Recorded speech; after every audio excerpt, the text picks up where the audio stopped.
He was the first one. He's my Kung Fu teacher. He was the first. Then after that was my father, and after that was my brother Rashid.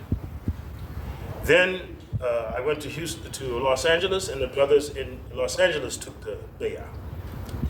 And then I came back to Houston, Texas. Then the brothers who I was teaching, along with the brothers who had taken the bay'ah, formulated a Jamaat. And they included a brother by the name Mukhtar Kar, another brother by the name of Usman, El-Hajj Usman, and there were several others. But because El-Hajj Usman was the oldest, we chose him as the Emir.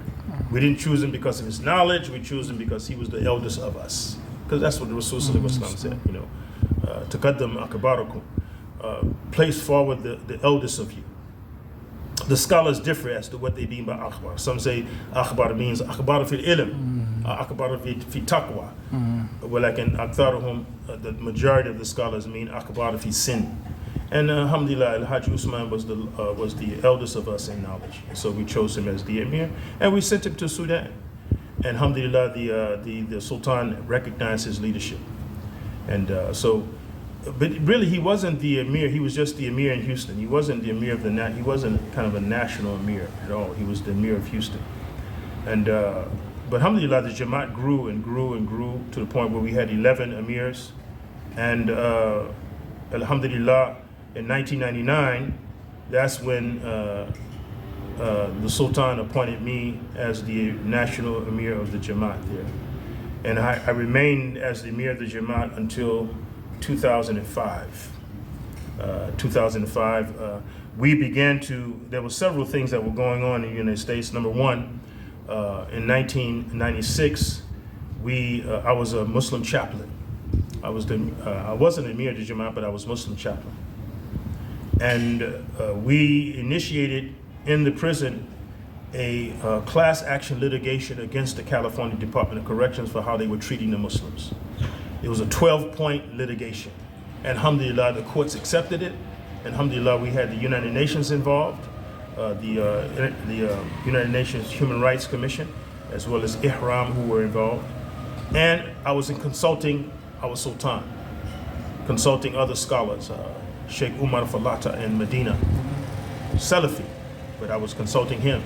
I was consulting scholars in Mecca as well. And the litigation went through. Alhamdulillah, I got fired from the litigation, and I was accused of being a radical Muslim cleric. And that's when the FBI kind of opened their books on me. And the reason they opened the books on me because they suspected that I was an agent of a foreign country, particularly our Sultan. No. We didn't know this until later on, but that's when they opened up the books on me.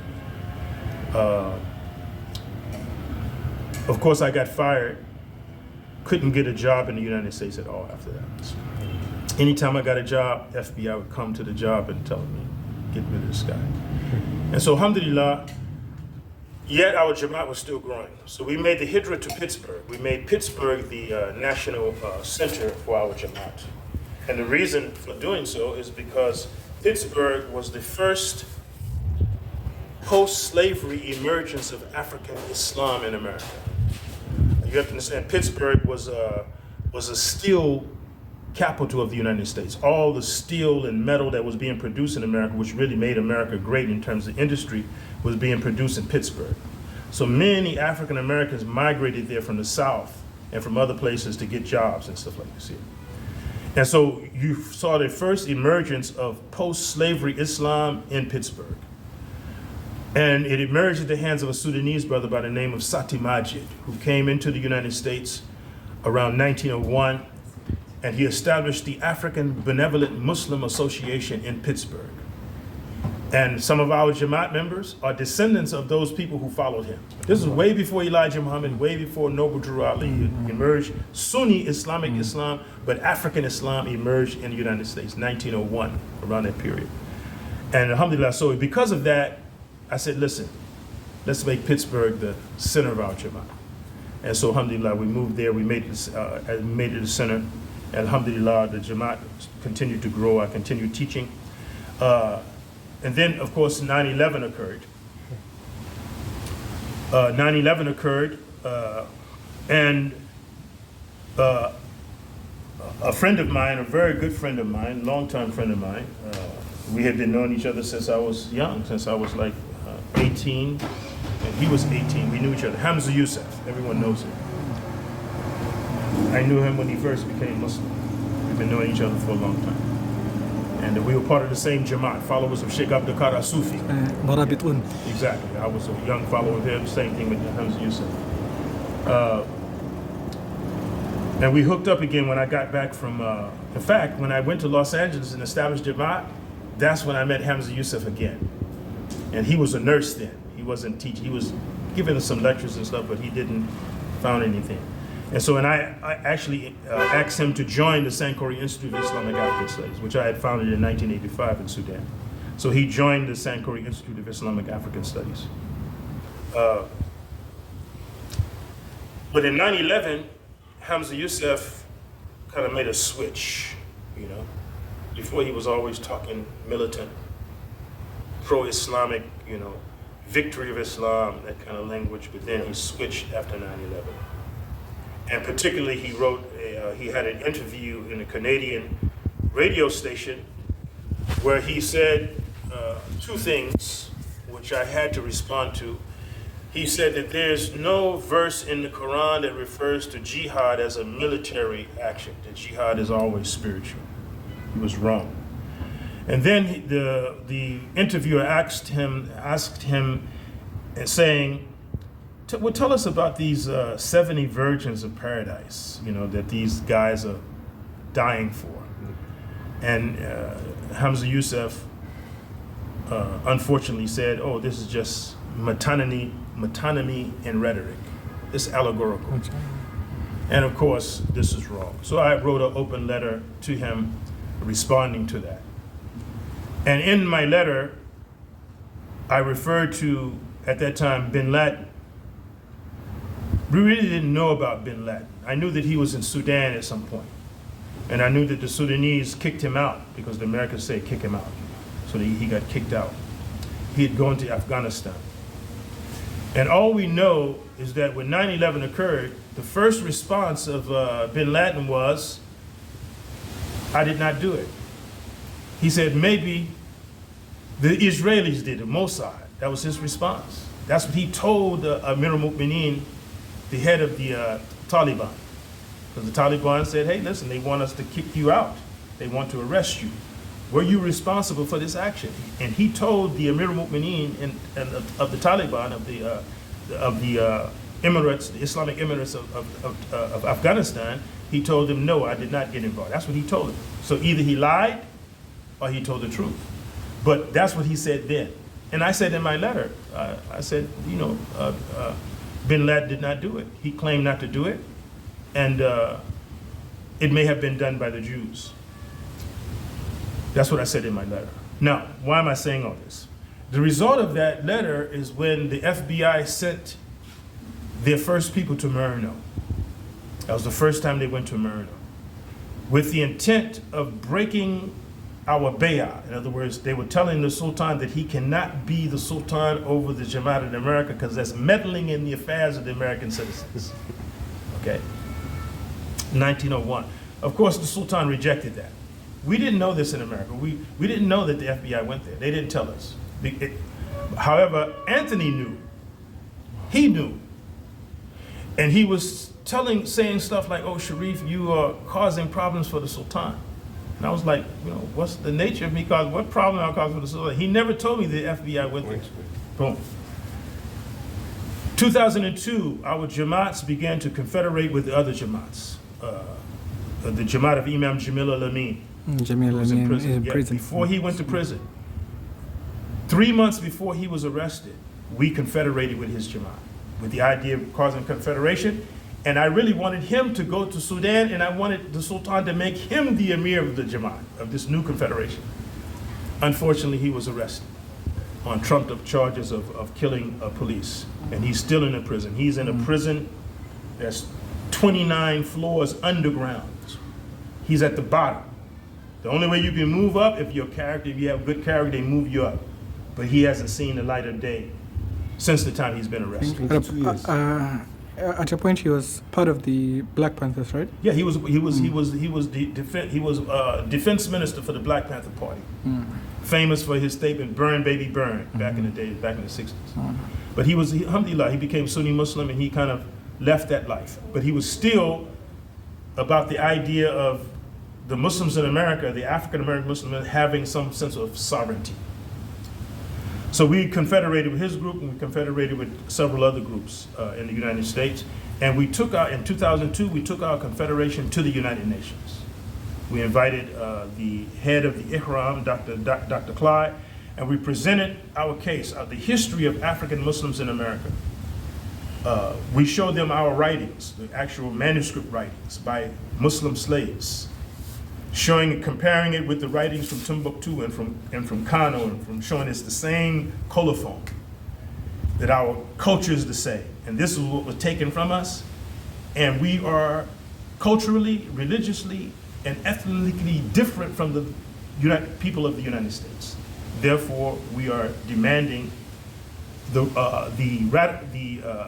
ratification of Article 27 in the United Nations on the rights, which is a declaration on civil and political rights, which states, in those nations where there are ethnic, religious, cultural, and linguistic minorities, they have the right, in league with their other members, meaning around the world, to speak their language, to practice their culture, to practice their religion, right, without any interference from the government in which they in. The United States signed that. That was the same law that the United States used to invade Serbia. Same law that the United States used they're using to declare the Uyghur in the United States a genocide, in China for genocide. Same law. But when it came to us, they didn't want that law to apply. But we were demanding rights of self-determination, and the United Nations says, yes, we accept it. We accept it. Of course, just like the FBI was on us then, this opened the case wider. From 2002, the FBI began to harass us daily, knocking on people's door. They went to my parents. They went to my ex-wives. They went to brothers who were in the Jamaat, ran brothers from the Jamaat, literally. And then, to the point by 2005, I was teaching a class on the Ajurumiyya. I don't know if you know the Ajurumiyya, book on grammar. I was teaching that class in Pittsburgh, and the Jamaats came from different parts of the United States for that class. Of course, the FBI came to see what was going on. And during that period, two things we did. We called for the ACLU to come and give a lecture to us and all the imams in the city on what are our rights when the FBI harasses us. Do we have to answer the questions of the FBI? Are we obligated to do so? Are we not obligated to do? And so the SEL told us all the rules, alhamdulillah. And then, so at the end of the 1 week seminar on Ajurumiyya, everyone had gone home except one brother from Hartford, Connecticut, who remained there. He was staying in our Rabat in the Sankore Institute. He was staying there. And so he wanted to take me to dinner. This was around 9:45 at nighttime. We had left, we got in the car, me and him got in his car, which had a Connecticut, even though we were in Pennsylvania, he had a Connecticut license plate because he was from the state of Connecticut. We drove around the corner and went down this dark street in order to get to the Muslim restaurant. Soon as we got to the dark street, woof, we were surrounded by 10 police cars. Well, 9 police cars, 1 plain car that wasn't a police car. The two people that was in the plain car were the FBI that was basically assigned to me. They were in that car. Police surrounded us, shined the lights on us, came to the driver's side, asked the brother for his license, and told him the reason that we're stopping you because there was some alleged guns that came into Pittsburgh and it was used for killing, and we're just trying to stop any car that's a foreign car. Can I have your license? And the brother gave him everything. Then the police came to my side. He knocked on the window. I raised the window down, and he said, "Excuse me, sir, can you give me your name?" I said, "My name is Kenneth Brooks." I didn't tell him the truth. But I told him the truth, but not real truth. I said, "My name is Kenneth Brooks." He said, "Okay, do you have any ID?" I said, "No, I'm not driving, so there's no need for me to carry an ID. We're just going to get something to eat." He said, "Do you have a Social Security?" I said, "Yeah, I have a Social Security." He said, "Do you know it?" I said, "No, I'm too old. I'm an old man. I don't know." I knew it. Okay, everyone knows their Social Security, but I didn't tell him. He went back, and I looked in the mirror. He was talking to the FBI. Came back. But meantime, they're checking his license and stuff like this here. Came back to the window. He said, "What'd you say your name was?" I said, "My name is Kenneth Brooks." "Are you sure that's your name?" I said, "Of course that's my name. Why would I know my name?" He said, "Well, why are you not carrying ID?" I said, "Listen, I just told you before, I'm not a felon, never been a felon. And I worked in the prisons and stuff like this here. They don't let people who are felons work in a prison. And my name is Kenneth Brooks." He said, "Okay," he went back. By this time, the guy came back and said, "Listen, do we have permission to search your car?" So we had to get out of the car. They were searching the car. While they were searching the car, they had dogs as well, sniffing. You know, whenever you have dogs sniffing, they're sniffing for bombs, okay? So they were doing that. One FBI agent pulled the brother over to the tree, and the other kind of nice guy pulled me over to the left. This guy was saying, "Hey, what's his name? What is his name?" Abdul Rashid heard Kenneth. He couldn't remember Brooks. He said his name is Kenneth. I said, "What's his last name?" "We don't know. I just know him as Kenneth," right? He was smart enough to know that. And so now this guy, he wasn't saying nothing to me. And I was asking him, I said, "What is this all about? Is this about Homeland Security? What's the deal? What's going on?" He said, "Well, you know, you didn't tell us your name, so I don't have to say anything to you." I said, "I told you my name." He said, "No, that's not your name." I said, "So if you know my name, what is my name? What's my name?" He said, "Well, you know what your name is." I said, "Yeah, I told you what my name was." I said, "What's your name?" He said, "I'm not telling you my name because you didn't tell me your name." I said, "No, you're obligated to tell me your name. As an FBI, you have to tell me." So he told me his name. No, by this time, this is strange, because now, and I can tell the way this FBI was talking to the other brother, it was escalating. He was trying to escalate something with this brother here in order to induce an incident, okay? Ergo, the police were there as well. Now, I can tell that the police did not want to be there. They had other things to do, but this is after 9/11. The FBI can actually get any police to come with them, and they have to do what they say, even though the police really had something else to do. I can tell. I'm looking at them and telling. But alhamdulillah, by the power of Allah and the barak of Sheikh Jama'at Dan Fodio, we start hearing this here music, boom, boom, boom, boom, boom, coming around a corner, right? And around this here corner came a Humvee. It was like an orange and black Humvee, big car, right? Playing his music, blasting his music, right? And he passed by us. It was the biggest drug dealer in Pittsburgh. Everybody knows him. And the police, they stopped and they kind of looked at him like, this is the guy we should be stopping, right? But when that happened, immediately the police, they said, listen, we didn't find anything. Nothing, we didn't find anything. What's the deal? That's what they said to the FBI. The FBI had to let us go. They had to let us go. Wallahi, Sidi, I had never been so afraid in my life. I didn't show it, but I was very afraid. And so we went home, we went to the restaurant, we were eating, we were shaking while we were eating. We were both scared because we knew that anything could have happened. The street was dark, no one was on the street, anything could have happened. They could have shot us and put guns on us and stuff like that. Of course. And so that's when I informed the elders, the brothers who I confederated with, like Imam Mutawif and other elders. I told them what happened. And all of them said, yes, Shareef, that night wasn't supposed to turn out the way it turned out. It was an incident where they were going to arrest you or they were going to kill you on that street. You're going to have to make hijrah. So 2005, I made the hijrah. I left the United States surreptitiously, because when I left Pittsburgh, I left by bus, but I left with another brother bought me a ticket in his name, right? So the FBI still think I'm in Pittsburgh. I went to Houston. We had another member of our Jamaat in China, a sister with her daughters. They were like teaching in China. They arranged for me a nice job in China, teaching English and stuff like this. And so I got the work permit. So I went down to Houston, where the consulate was, and got everything, my visa and everything done. And then from Houston, Texas, alhamdulillah, another brother brought me a ticket in his name, a train ticket from Houston, Texas to Los Angeles. Right? I had the sister not to give me an e-ticket, buy a paper ticket and send it DHL to the China Air in Los Angeles.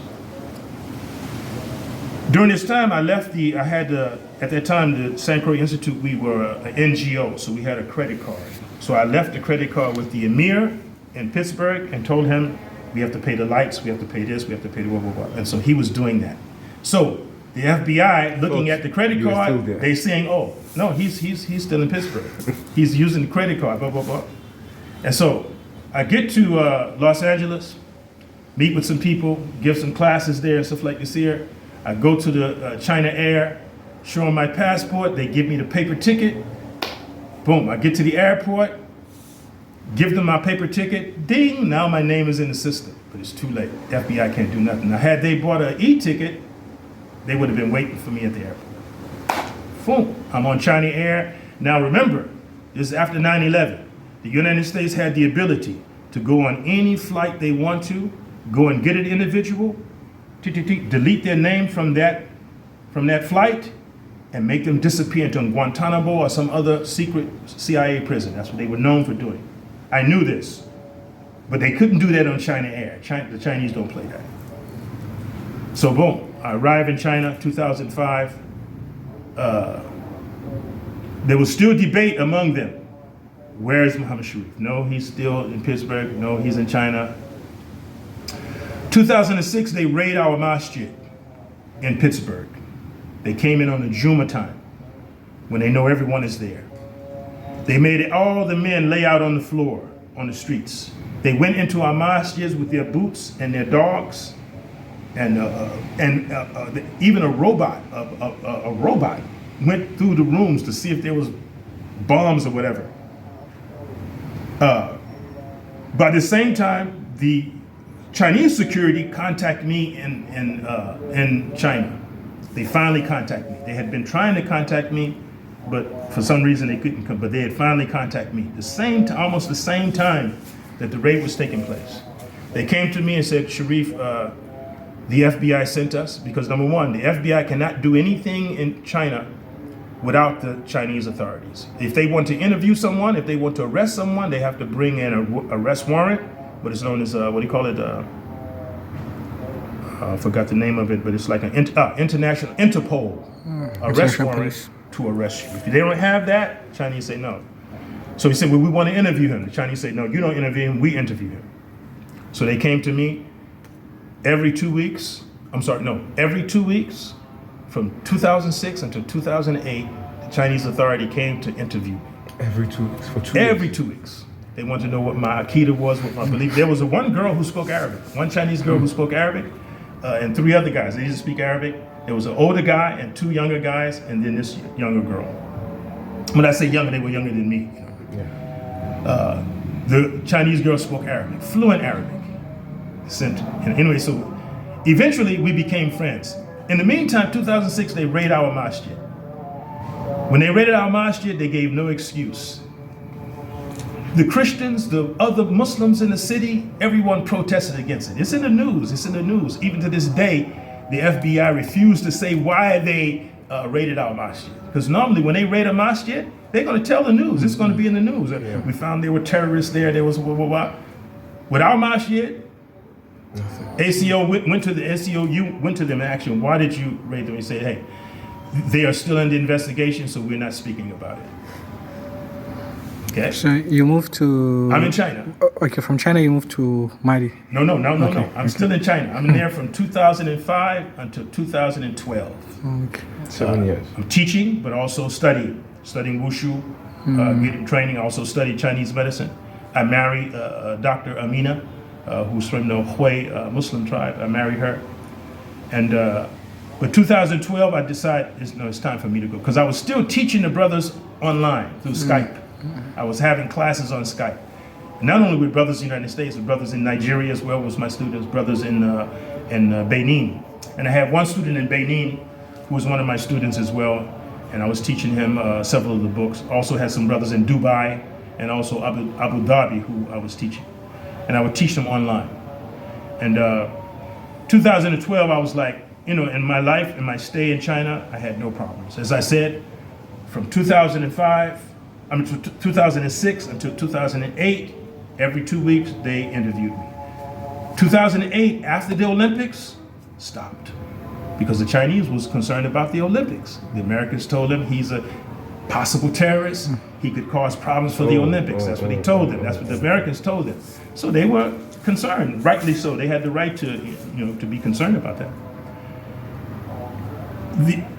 On the time of the Olympics, they asked me, Shareef, do you have any members of your Jamaat who are coming to see the Olympics? I said, not that I know of, but I think they should, because it was really, the 2008 Olympics was the greatest Olympics I've ever heard.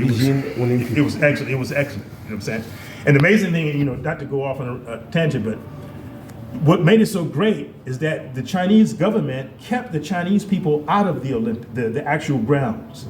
But they placed in every neighborhood a huge TV where all the Chinese people can participate, and they left the actual Olympics for all the foreigners to come in, and they treated them really good. It was just beautiful. Anyway, so all of a sudden, 2008, no contact. So it was so strange to me that I had to call them. I called up Verizon. Somebody came on the house.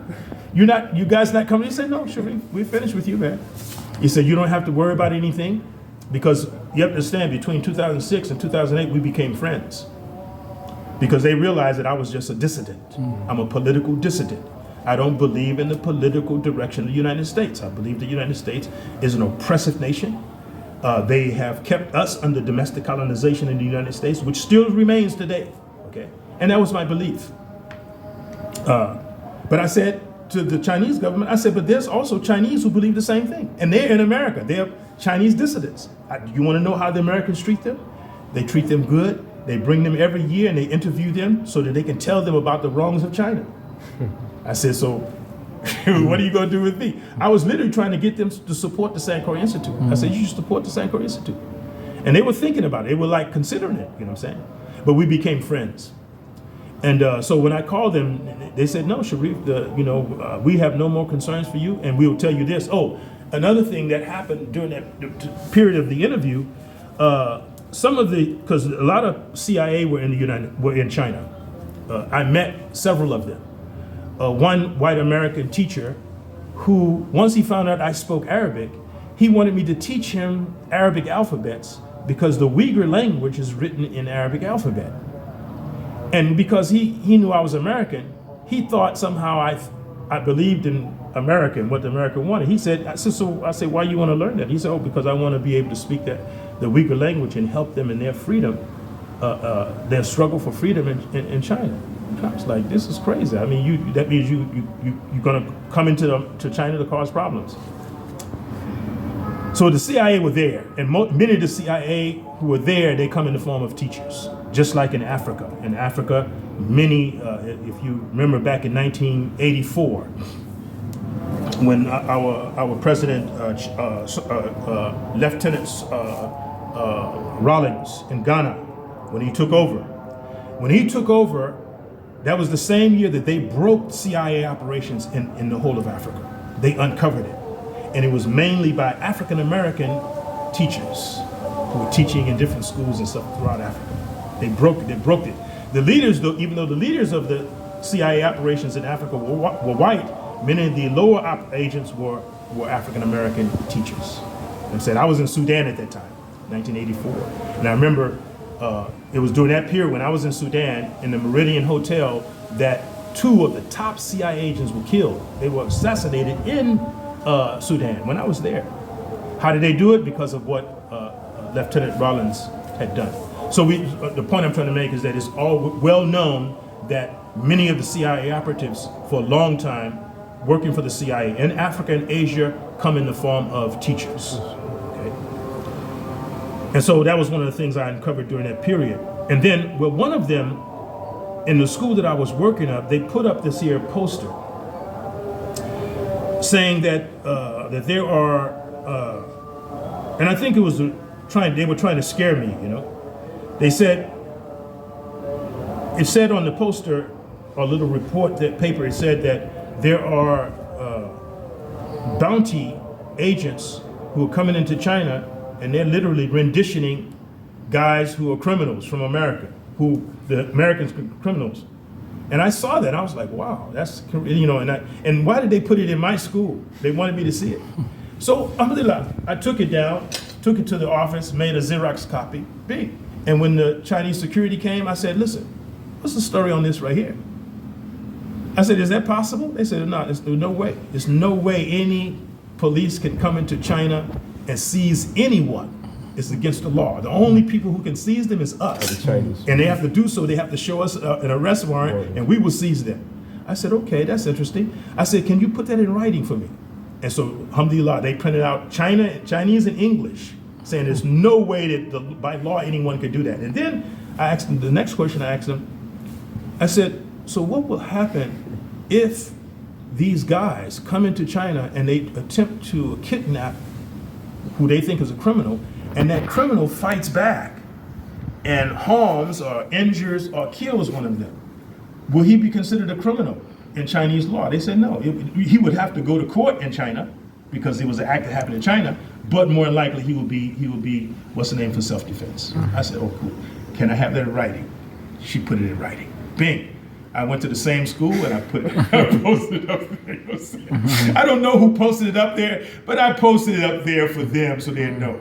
But the point I'm trying to make is that they let me know that I was safe. And I was, wallahi, for the 7 years that I was in China, I had never lived, because in America, we under stress, always. You know, if you're a black person driving a car, police can pull you over and kill you. You know what I'm saying? Especially if you're an imam, known for being a political dissident, of course, they'll find some reason to kill you. And so we're always under stress. If you're a black man, you're under stress, always. There's a fear of being killed, you know. And so, but in China, I was most stressed time in my entire life. And I didn't realize it till, you know, when I was in China, the stress that I was feeling was no longer there. You know how you have this pain for a long time, and then somehow the pain goes away, and you recognize, hold up, I don't have this pain no more. That's how I felt for 7 years in China.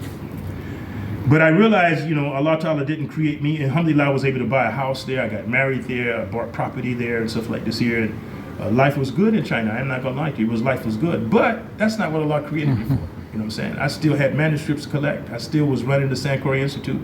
There were still scholars I wanted to study with.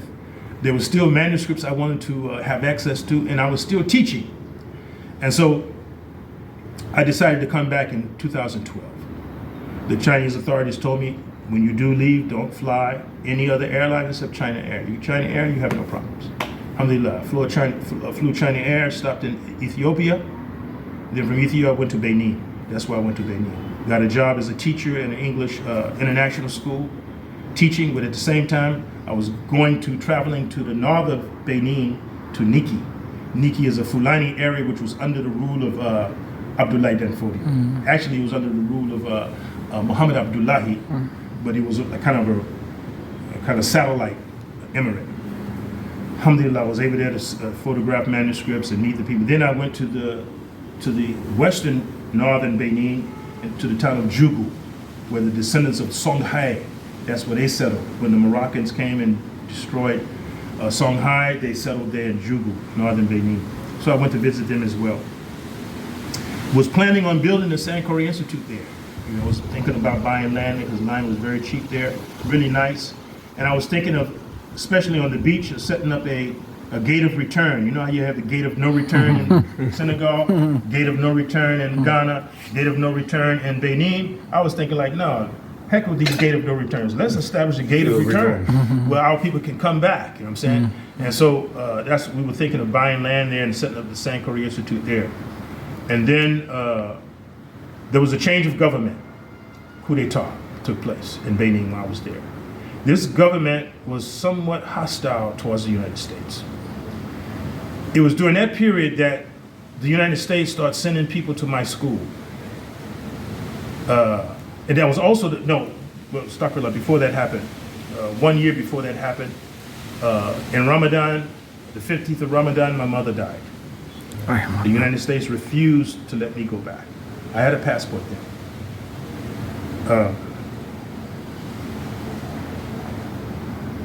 You know, in my family, I'm the most religious person. I was the person, everybody understood that if anybody's going to wash the body, it would be me. Do the salatu, it would be me. The Americans refused to let me go back. 2 weeks later, my father died. Shawwal, he died. Again, they refused to let me go back. At that point, I denounced my American citizenship. I say I'm no longer American. My passport expired. I then took a trip to Mali, because one of my wives is Mali. Took a trip to Mali. I had no passport. All I had was this beautiful kind of work permit from the Chinese government that looked just like a passport. It looked just like a passport, like same page as everything except it's in Chinese. That's what I traveled. I traveled from Benin through Burkina Faso by bus into Mali with that alone. Okay. They didn't suspect me until I hit Mali, and the reason being because the terrorists in northern Mali, they said, they looked at me and said, this guy is American, but he got a Chinese passport. They said, they stopped me then. But alhamdulillah, with the help of Allah, mashallah, we were able to get my family there to get me to. They got me to the capital. I got my Malian citizenship, and I came back the same way now with this new citizenship. Yeah. When I got back to Benin, the Americans, they start turning up. So literally showing up at my school. They would never come to me. They would always go to the teachers, the director of the school, and that's when me and my wife decided, it's time to make the hijrah to Mali. That was 2016.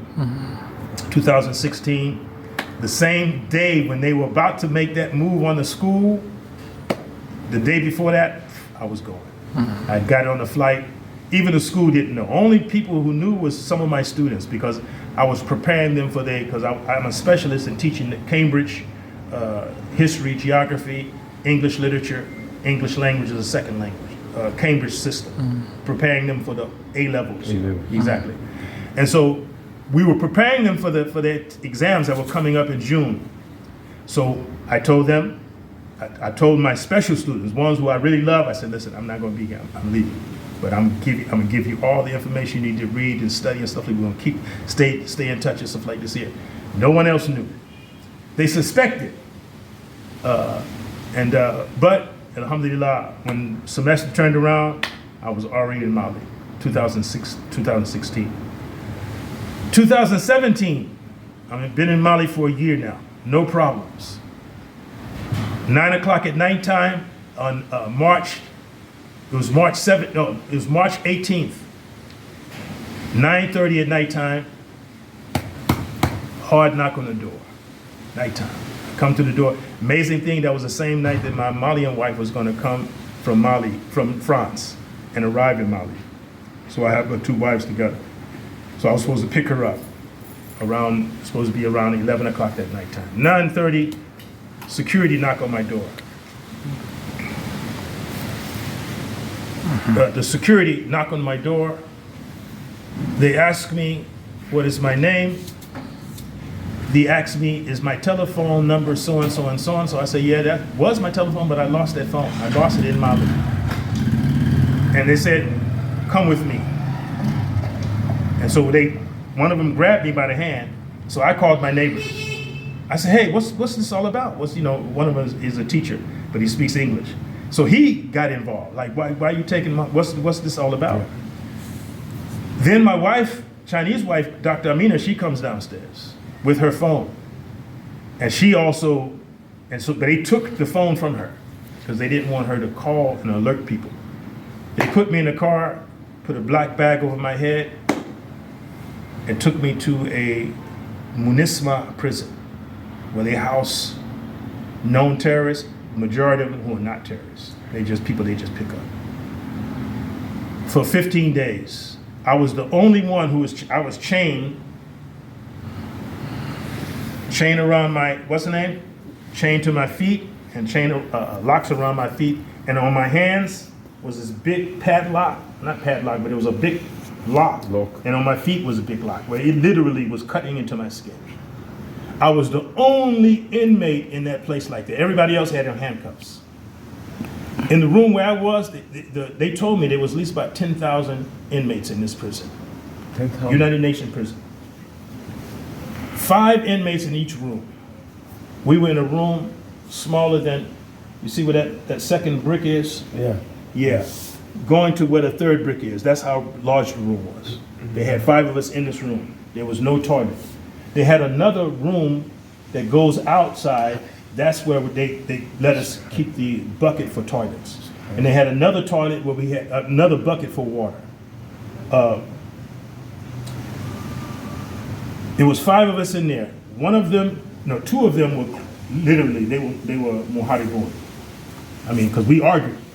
They were muharibun. But I'm a Sufi. These guys are Salafists. So we arguing, all through the night. One of them was a drug addict, Algerian brother. He was from Algeria, but he told them that he was from Palestine in order to, justify being there. But he was a drug addict. He was on heroin. You can tell because he was in the prison. He was going through withdrawals, And I knew this. I can tell because I dealt with it in America. So I'm looking at him, and he was saying he wanted to kill himself and he didn't want to eat, and then all kind of crazy stuff. He was going through withdrawals. The other brothers didn't know. They just thought he was crazy. They said, Shereef, who much knew. One of the 5 was a 18-year-old Fulani boy. Tall, very handsome Fulani, who did nothing except he was herding his cows. Perhaps he was herding his cows in a place where Dogon or Bambara didn't like it, and they said he was a terrorist, and they arrested him. He was in that prison. He couldn't speak Bambara. He couldn't speak French. All the language he spoke was for full day. That was it.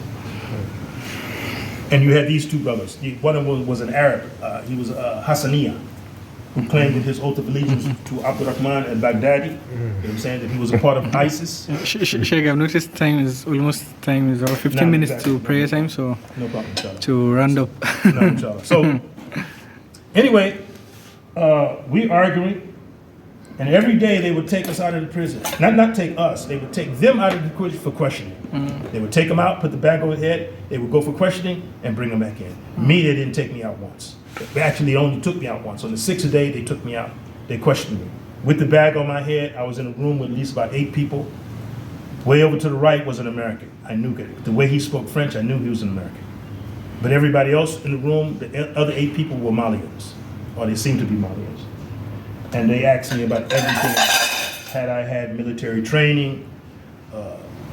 Where did I work? How did I work? All the kind of questions like this here. They questioned me for about 4 hours. Eventually they kind of sent me back to the room. But the beautiful thing about all during that period, all during that period, there was a brother by the name of Musa Dan Fodio, an excellent lawyer. Me and him were members of IHRAM, which is the Human Rights Association for American Minorities in the United States, which the Sankore Institute is also a part of. He was fighting in the United States, going to the Malian embassy. Like, why is our imam in prison? And then we had an excellent human rights lawyer in Mali who's also fighting. And my wives, literally, they were knocking on everybody's door. They was just 3 days from going to the president himself. And so eventually, so the Malians are doing an investigation as well. The Americans said how it happened is that the American embassy in Morocco sent a telex to the Malian security and told them to pick up the man who has this phone number. Okay, and so they came and got me. And so how did I know this? Because the security actually they showed the telex to my wives. Because my wives were demanding. They were demanding, why am I being held? In the meantime, the Malian government, they're doing an investigation. Because they're saying, hold up, this guy's not, because the Americans told them I was an American citizen. The Malians say, no, he's not an American citizen. He's a Malian citizen. That means we have to treat him different. You have to come with something that's... So they did the investigation. Once they did the investigation, they said, oh, we like this guy. This guy's doing research about Mali and Timbuktu and Songhai. You know what I'm saying? What's wrong with this guy? So they had to let me go. They had to release me. To the anger of the we can put this here as well, huh?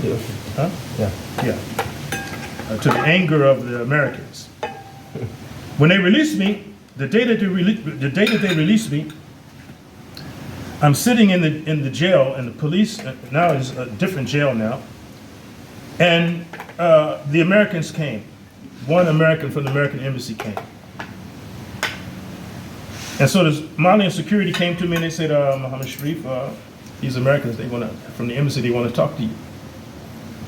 And I said, do I have to? They said, no, you don't have to. And yeah, come on, you don't have to. And so I said, no, let me go and talk to you. Let me go and talk to you. And so I went into the room, and the first thing the American said, he said, I want to let you know, Mohammed Shareef, that your wives told me that you're not going to want to talk to me. And I said, yeah, my wives, they know me. That's right. I mean, why am I talking to you? I'm not an American citizen. They say, no, we still consider you an American citizen. And I said, what, I'm a slave? I belong to you guys? You own me as a slave or what? Say, no, you didn't go about renouncing your American citizenship according to law. And I said, and all the witnesses, all the security was there, I said, that's strange because none of my ancestors went into the United States legally. We were kidnapped from Africa and we were human trafficked into the United States. I can leave America however I want. He said, maybe, Mr. Shareef, but according to the law, we still consider you an American citizen. I said, well, I don't. And I said, if that's going to be a fight, basically he was letting me know that it's not over yet. Even though I got out of custody, they basically letting me know it's not over. And so from 2017 up until eventually, and what they did is when I tried to get my Malian passport, they were saying, okay, if we can't hold him in the prison we want, we're just going to make Mali his prison. He can never get out of Mali. We can keep him here. But alhamdulillah, I was able to get a passport. And when I was getting my passport, one of my friends who worked in the passport office, he came to me and said, Shareef, man, two American white guys came to the place and asked, is Mohammed Shareef trying to get a passport? Of course, they couldn't tell him that. It's against the law for them to say that. So that's private information. But he came and told me. So they let you know that they were still concerned with my movements and stuff like this. But after that, alhamdulillah, I got my passport and, in China in 2005, I retired from being the emir. Because I felt if I was the emir, if they're attacking us because of me, then let me remove myself from being the emir, let them choose someone else, and etc. And in the meantime, that's when Anthony Brown started what he was doing. He was trying to get our Jamaat to disassociate ourselves from the Sultan, politically. Just the Sultan being the Sheikh. That's what Anthony Brown was doing. And but alhamdulillah, we were able to get over that. Same thing here. The Jamaat that came here, there's a brother among them who was trying to negotiate. The reason they came here is to have a relationship with the Qadariya here and not have a relationship with our Sultan. But alhamdulillah, the Sultana and the Sultan they let me know, and I came here, so we came to kind of resolve the problem. Bismillah. Come on. That's the end of the story. Just one final question is going to take a few seconds. How many books have you translated so far? 109 books translated, and I've written 7 books of my own, and 3 commentaries on the books of Sheikh Usman Dan Fodio. How many have you translated that have to do with the Fodio? 109. 109. You can find them on the SIASII, but you also see them on academia. You have benefited from SIASII. I check the resources. But there's about